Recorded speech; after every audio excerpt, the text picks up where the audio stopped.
Welcome, everyone. Let me just close that. I hope you're all well. I see there's quite a few people that have joined. That's fantastic. Let me just enlarge the screen. I know there's going to be more participants that will join, but of course we're going to start on time.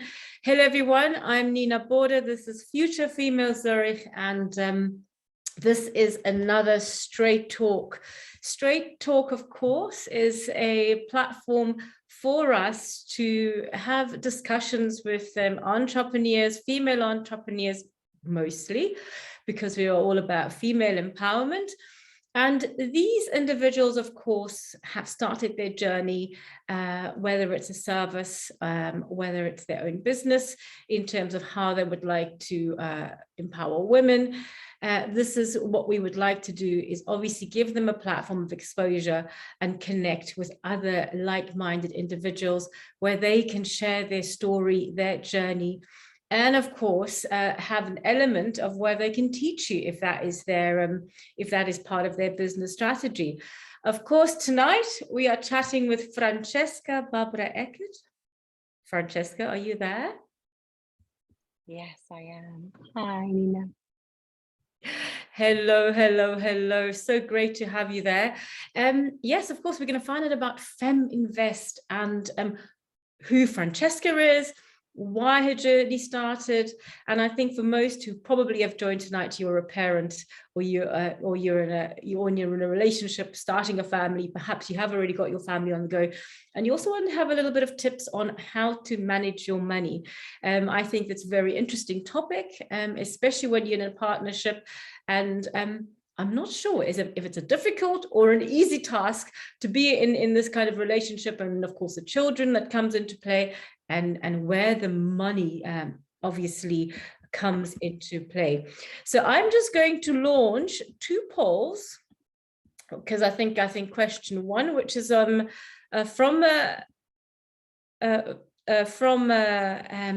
Francesca. Please answer it within your own time, and I'm sure we're going to have a read through it as as time goes on, and then just see where you're at in terms of this discussion with family and money. But without taking too much time, let's get into the discussion with Francesca and find out who she is, where she's from, and of course why she started her journey. Good. Well, thank you very much for having me, Nina. It's a pleasure to talk to you here at Future Female Zurich. So I'm Francesca, and I founded FemInvest pretty much a year ago, so on the 8th of March last year. And I'm originally from Berlin, but I moved to Zurich almost 8 years ago. I used to work in the finance industry, and I studied finance. I have a master in finance and a bachelor in economics. So I worked in the finance industry and had a good job. So does my husband. But then everything kind of changed when I had kids. So I'm a mom of two little boys. My older one was born in 2019 and the younger one in 2020. And that's also the reason why I started FemInvest, because I had a good job.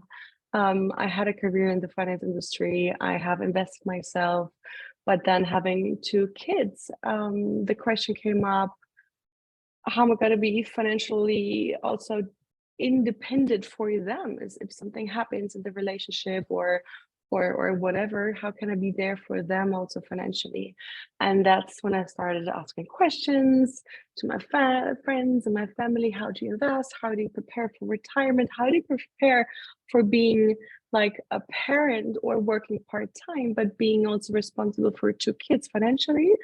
And I would guess the answer of most of my friends or family was, I don't invest, my partner does the finances, or the country does, or it's too risky, I don't want to invest, it scares me. So one of many answers that I got, and that's I also kind of yeah, got kicked out of my job when I had my second kid, which is what happens to many women I know, at least here. So the job was kind of gone, and my then intention was to really, teach women the importance of private investing and taking care of your finances, taking care of your retirement now, and two, how can you do that? Because most of my friends, most of my clients now that don't even know like how to start, how to really kick it off at the beginning, which is what I do with Feminvest, really teaching the why and the how, with the mission to have as many women as possible invest and take care of their finances. And at least for me and for many of my clients, the topic became so big when they were in a situation where things changed. For example, becoming a parent, or planning to have kids, or moving in with the partner because the financial situation changes then. Yep. Francesca, I think that is such an interesting point. Just for those who've just joined, you've not missed much. We've just done the introduction where Francesca was, of course, sharing her journey and why she started Feminvest. But one thing, that point that really struck out to me is that, and I've also heard it, a lot of females, or a lot of women, give their money or their finances or the money handling to the man. What is this mindset that many have adopted? Surely we are modern women, or we don't need that element in our life, right? I agree. Yes, I know. I think it comes from our parent generation, where this is what it used to be like, where the dad was the one working until I think the 70s, at least in Germany. It wasn't even possible for women to have their own bank account on their name, or to work without the approval of their husband. So it's just been one or maybe two generations that has changed. And I think in many minds, we're still like, or many of of women in general, they're like, okay, my husband is better in that. I don't really like math. I don't like finances in general. He does it. But I think it's a very dangerous thing to do, to let this out of your hands, because it's such an important topic in your life and you need to be financially independent for sure. I agree with you 100%. I definitely think the more we educate ourselves as women, which I think is slowly beginning, but more so when we start supporting other women, especially if you're an expert like yourself, on how to manage it, right? And I think more so when you get into the relationship stage, and you do move in, or you do start a family. And I think that is exactly something I would like to sort of just have a mini deep dive on. Becoming a parent, money as a couple, what happens, when children become part of this equation. So how do you start putting the mindset around this? Okay, what do we have to apply? What rule applies? Because I think sometimes it is still difficult if the man says, well, I'm working, you're the mother, or I'm going to work and you're going to stay at home. How do we navigate around this?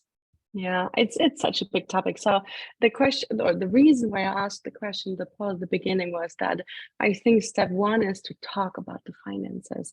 So to really talk about your money mindset, what are your beliefs, what's money attached to, and to really get that straight in the relationship, to see, okay, what's his money mindset? How can we get together?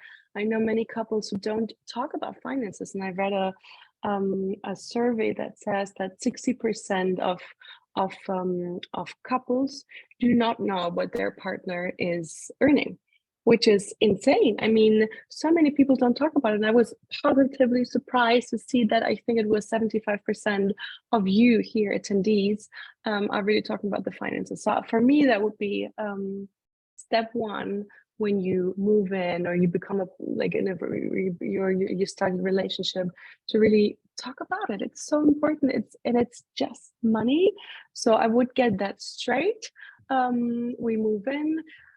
money is important in each of our lives. Please, let's make it as transparent as and yeah, as fair as possible. So that would be the first step. Talk about it. And then in a partnership, let's exclude kids for now, because that sets some kind of another topic to it. When you move in with each other, what I think is very useful. So there are different ways of setting up a accounts, right? Bank accounts. So there's one model that I think is very useful, at least when you're in a relationship, that each has their account and the money flows in. So the income goes into each of your accounts, and then you have a joint account. So according to the amount of income you have, you transfer money onto that joint account, which will then pay off the rent, any fixed income or outflows you have, or for vacations, insurances, whatever. I think that makes life very, very easy if you have a fixed amount that goes out every month onto that joint account, and then every outcome is paid by that, or every bill that includes the two of you is going to be paid by that. I know many clients who don't have that set up, and then it happens a lot that they fight over who paid what, who paid more. So in terms of making it very transparent, I would definitely recommend in a partnership, starting with that joint account model or version. Francesca, that's Yes. very, very interesting. And I do like that, because I think actually, if you both decide to do a percentage share, if you know exactly what your budget is in terms of your home, your fixed costs that you spend on a monthly basis, and if you are sharing it, or you have set up a model where you can basically say, look, you pay 60% and I pay 40% or whatever it is, then at least it does eliminate that element of you've paid more and I've paid less. Yeah. And I think that does become tricky. And I've always, oh my God, what's wrong with me now? I've also had that moment where I've had it with my partner once upon a time, where it's like, oh, I paid more, you've paid more. And it's kind of, I think it's very, very interesting, but it does eliminate the fact that you actually argue over funds, and you still maintain your own funding, which I think is quite good. You still have your own money, and you can do whatever's over with that, you can do whatever you want. So do you think this is a very easy topic for couples to actually get into? I mean, because you say, let's be transparent, let's get into this. Do you think it's an easy navigational topic to navigate? Because what if your partner doesn't want to share that knowledge with you? I mean, I find, of course, how do we navigate around that? Yeah, I think it's sometimes a difficult topic to navigate, but I think it's crucial if you want to really spend your future with that person. This is part of your life, so you have to be transparent around it. And if he or she doesn't want to share it, I would have my issues with that for sure. Mm-hmm. Because if you marry, you kind of, it also financially dependent somehow. I mean, you need to know what earnings come in, what's on the bank account, really be transparent about it. So for some, it might be a difficult topic to really start, but do it for the sake of yourself. You need to be worth that. Mm-hmm. And let's just go back, because you mentioned let's not bring into the children into this element, but what happens when children do come into the space? Do you still allocate? Do you still have your separate bank accounts? Then you allocate the main account, which is the family account, and do you maybe allocate then another account for children, or would you put it all in one bucket? So when kids come into the play, the situation changes mostly because one person might work part-time, and that changes everything, because the income is going to be a different one. It's going to be decreased, and you need to see how is the situation now with having kids. For example, when I had my first son, I started working 70%, which is when I then figured out, okay, how am I still gonna spend my life the way I was used to, and really how is it gonna be enough for us with kita costs? I mean, everybody in Switzerland knows that's ridiculously expensive, and we now have two of them. So the financial situation changes in terms of you have a kid, you have all the costs for the kids, but you have a decreased income. So I think you definitely, at least when you're pregnant or have the baby, need to discuss how you're going to set this up financially, because I think there are two models to do it. As I said, if you're in a relationship, I think it's easy to have each has his account and then one joint account with all the costs. But if one is earning less, either you keep it that way, each has his or her account, the income goes in, and then one is going to earn less, so percentage of the income is going to go to the joint account. That's fine. That's what we used to do. But then, for example, if the woman or usually it's the mom, right, is not working anymore, so there's no income. It's pretty pointless to still have the two single accounts at the top and then the joint account. What you could do, which I think is the fairest option, whenever one income is significantly decreased, is to have one joint account. The whole income is going in there, so the whole income of the husband and the wife, whatever is coming in, all the costs are deducted from that. The rest is divided by 2 and goes to a single account. So you start on top with everything you have, the whole income bucket, deduct everything, divided by 2, which then ends up on the single accounts. And then you need, of course, please, also, that's my topic in general, take care of your financial future, please invest, because if you're not working, you're not going to have any income into the first, or any savings in the first or the second pillar, nor the third if you don't do it privately. So please be aware of that. But apart from that, I would recommend, or I think at least it's the fairest option, to share everything by 2, because you have this kid, and you need to share everything by 50%, I think. But I know that many of my clients say, no, that's a lot to ask, and I don't want all of his income. But well, you're home partially because of your joint children. So yeah, what do you think about that option? What have you done? So that what you've just mentioned, is that how you would split your income, and especially if you're working part-time? Yes, I mean, that would be especially if you don't work at all anymore, which some mothers decide to do. If there is still an income, you can stay stay with the joint single income, joint incomes version, or especially if there's no income, go into one joint account, everything going in there, and then to the single, because you then share the whole income which is there, and you're not going to participate to that income. So I think it should be shared by 2. That is great. So just a question. I have a question from SH. Would you split the joint account into separate buckets for children too, or is that overcomplicating things? For children, what do you mean? Can you clarify? Would you perhaps maybe SH could just put on her microphone and then just ask the question? Yes, of course.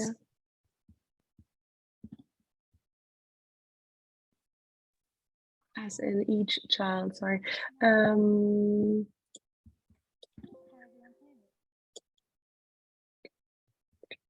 No, I think, I mean, do you want to talk, SH?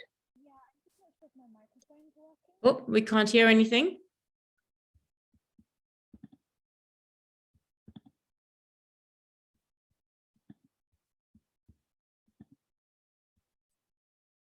But I guess to answer the question, I know SH, I'm sorry, my mic isn't working. That's what she's saying. Hang on. Okay, yeah. Oh, as in each child. I'm sorry, my mic isn't working. So would you split the joint account into separate buckets for the children, so each child has their own little pocket of money? That's interesting. Yeah, no, I mean, if you want pockets for the kids, I would go into an investing account, because they don't need a bank account right now when they're small, right? So maybe the question is more, also have like a savings account for the kids that is then somehow part of the joint account. And if that's the question, I would say you would then need an investment account for the kids, like a savings plan, for example. That could be in your name, for example, Swiss Quote. you have like an investment account, but that's for your kids. So, and that would also go from the joint account onto the investment account, and you would invest for them, but that would not be within that banking structure, but with the investment structure. So yes, please, ideally, you invest for your kids. That's also going to be a topic now, Nina, right? I don't want to like yeah, Francesca, sorry, no. So yeah, just talking about that's a very interesting element that you've just mentioned in terms of oops, why is my camera? I meant to I did not mean for that to do that, but in terms of actually saving for your children for the future, because I think that's exactly it is when you're talking about splitting the income, putting out all your main costs, and then probably taking a percentage. What percentage would you actually take in terms of putting it into your children's account? I mean, how does it work in Switzerland? In any case, you're saying Swiss quote that you can start an long-term investment plan for your children. I find that very interesting. Yes, you can. So, I mean, oh, sorry, that was the wrong one. One is you can start, one is teach your kid about money is one topic, and one is investing for your kid, right? So if we're going to go with SH questions first, is investing for your kid, please do so. There are unfortunately very little options here in Switzerland to set up kids accounts. Many banks offer that, but I'm not a big fan of this banking structure. They're usually very expensive. So there are brokers out there who offer that, but very little. I know that they're coming up more and more in Switzerland too. I know True Wealth is talking about it, and Selma. So there are some brokers, and Swissquote doesn't. So for example, if you want to if you have an investment account with Swissquote, what you would do is just set up another account that is under your name, because you can't open an account in your kid's name, and then invest for your kid. And there's probably not a percentage for kids. You could, for example, my kids, I just invest like 50 Swiss francs per month per kid, which is not a lot, plus money they get for Christmas and birthdays. Sorry. But it adds up. They're very young, and due to the compound interest, and over the years, it's just going to accumulate. And they don't need million on their investment account by the time they're 18, but money that they can really start off, pay for uni, etc. So it doesn't have to be a huge amount, because they're so young, they have so much time. It's going to be compounding. That's a different number that we should be investing for our retirement, for sure. The 50 Swiss francs is not going to be enough, but for the kids, it's going to be fine. Or if whatever is possible. We have said it's 50 francs. You could also, presents are overrated. Yes, presents are overrated a lot. You don't want to know how much choice we have in our basement. It's ridiculous that kids don't use. So put that money to work and invest it. Yeah. Just a question. So do you think, I'm not a parent myself, but do you not think then perhaps if we have to be strategic in terms of how we teach our children about money and how we manage money ourselves, to then I'm looking at the present question and say, look, rather give my child 20 Swiss francs or 30 Swiss francs and actually then stick it into a bank account long term. Yeah, of course. Great idea, right? Yes, absolutely. They will have so much more from that than from the presents that they get now, which they most of the time don't even look at. And they usually play with my kitchen ingredients, and the Hoover or whatever. So yeah, the money would be spent well better than on presents. Absolutely. Now, of course, that was just something interesting that sort of popped up there. But now, our straight talks aren't really, really, really long. And of course, Francesca wanted to give an overview of just some basic ideas of how you can put things into play, and in terms of your relationship and manage money for your family. Are there any questions that you would like to ask Francesca? We have a few minutes, so please take this time. Do unmute yourself and fire away.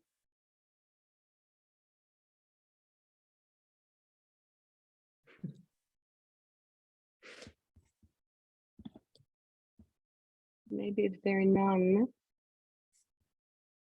I should wait a bit. One thing I wanted to add is also if you want to teach your kids on money, and really teach them young, it starts with you. So how do you work with money? How do you talk about it? What are your beliefs regarding money? And teach them young this transparency that I talked about it.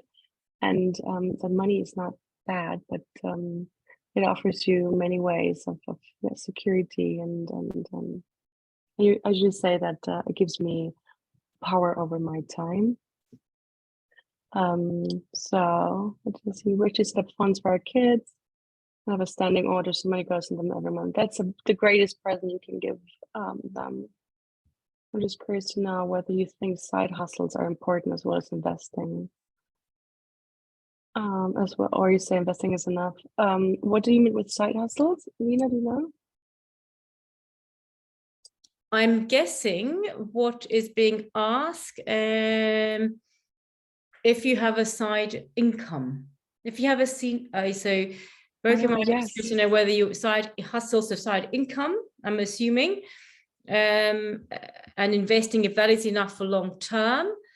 And then there's also another question: what bank platform you recommend for kids investing? Okay. So having a business, a second income. So that was basic. So the first question is, if you had a side hustle, is that enough? And some investing for long term, is that a good strategy? And then, of course, what was the platform again where you suggested in terms of where we could start investing for children? Yes. So a high side hustle is amazing. If you have a second stream of income, that would be great.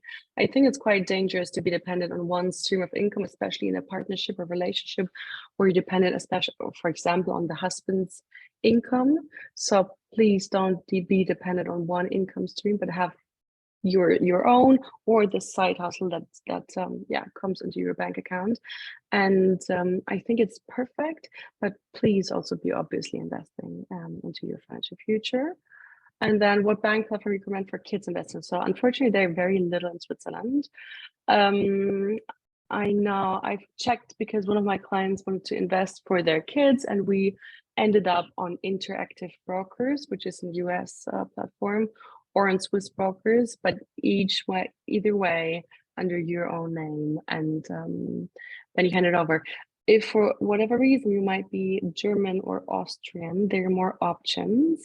There are lots, maybe not, but many brokers that offer kids accounts. One is Quirion, and the other is Oscar, for example. So they offer exactly that. It's difficult to set a brokerage account if you live in the EU, which is set up on American. No, it's not. No, it's not at all. So we are, for example, we're with DeGiro, they're called. They're also a broker in the Netherlands.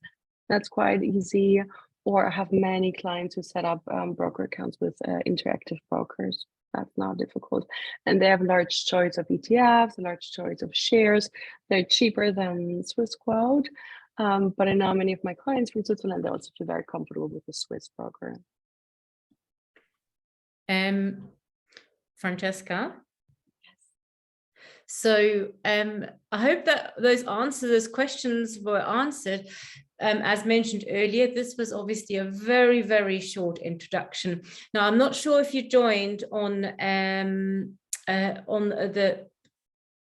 20th of February, we had Cristina Jaeger, who of course is from Her Financial Freedom, and together with Francesca Barbera-Eckert, we'll be hosting an online 3-hour online money, the future of your finances event, where they're literally going to deep dive into some really key topics, which I think makes a lot more sense because you can learn a lot. Francesca, do you want to just share a little bit more about the 18th and what your role is going to be in this event? Yes. So Christina and I, Nina, we want to set up like a proper financial plan that you can have after the 3-hour event. So I'm going to start and kick off the event. So all these kindergarten viruses. So I will kick off the event talking about the Swiss pension system. How does it work? What is the first, the second, the third pillar? What does it mean for you? Where can you check what is in each of the pillars? Where can you figure out what is going to be your monthly income after you retire? So you really have an idea of what am I going to have when I retire? The average Swiss income after retirement from the first, second, and third pillar for women is 2,900 Swiss francs. So that's the average, but it would be very important for you to also figure out what's your number, what's your probably approximately going to be. So we're going to talk about that. How does the pension system work in general, and how does it work for you? What are your numbers? How can you figure out where you standing, and what do you have to do extra? So we're also going to try to calculate the gap in retirement. The gap is nothing else than what do you need for retirement? What do you think now you're going to need as a monthly income to be well off in retirement? And what are you going to be getting from the first, second, and third pillar? And the gap here, you need to invest for privately now, as the sooner the better. So that's going to be my part. And then I'm going to be handing over to Cristina, who's then going to be talking about what are your options, your investment options? Can you invest in? What are the possibilities, the opportunities, so you then know what is my current situation, how does the retirement system work for me, and what can I do in order to close the gap. Nina, anything? I hope I covered it. Yeah, exactly. She's also going to teach you how to build a portfolio, risk portfolio, and various, which I think is very interesting, because you need to understand where to then invest your money, how to make it work for you over the next years. And absolutely very interesting what you're saying there, Swiss francs 2,900 per month when you retire. And if you don't own a home and you need to rent, I mean, that is definitely not something that's going to be very, very positive, I would say. I mean, I'm sure people can live with it, but I'm sure you also want to have a comfortable being, because what about those unforeseen circumstances? If you're ill, if you need all of these medical attentions or anything of the sort, we still want to be able to obviously have a good life, participate. However, talking about the participation, I did earlier in the chat share the link for the event on the 18th. So do secure your ticket and your space, because I do think it's very important to understand what is your financial situation at the moment, where would you like to take it, and even if it means that you start small, rather start small than have nothing at all. And I think as women, it's very important. And maybe you have a good job now, and maybe you do not have your job in 10 years' time. What are you going to do then? And I think that's an important mindset to start applying. And if you have started, fantastic. But if you can diversify that portfolio or diversify your route to retirement. I was reading something very interesting. I'm not sure where it was, about the retirement age. Also, people are saying, let's work till 70, which I think is fine. If you're healthy and fit and you can work and your brain is still functioning, which a lot of people these days, it's happening, then that's perfect. It gives you a little bit of a longer lifespan, but still, we want to start now and not later. And our husbands are not our bank accounts. Our boyfriends are not our bank accounts. And we need to teach our children that toys is not the be all and end all. So if they want a Power Ranger, you say, I don't know, Francesca? I agree. Rather spend the money on toys on their financial future and their financial education. Exactly. Any last words? And then otherwise we're going to sign off. We will share this video again so you can have a look. And I will, of course, share all the information for the event on the 18th. And if there's any other questions, that's exactly where you're able to chat with Francesca. It's going to be an online event, which means you can be at home. There'll be breaks, so you can literally take your time, and they will work you through step by step in where you need to be. And of course, it's a safe space. We just want to help you achieve something long-term and apply a new knowledge, because I think that is very important. I do hope that you've enjoyed this event this evening. Thank you very much for your time and your interest in that topic. And I hope to see many of you on the 18th of March. I love that. Oh, thank you so much, everyone. Let's have a look at those last comments quickly. Yes, this was amazing. Thank you very much. I will share all of this information. And of course, again, like I said, Francesca will share a lot more other information with all of you. Amazing. Bye-bye. Bye-bye. Have a lovely evening.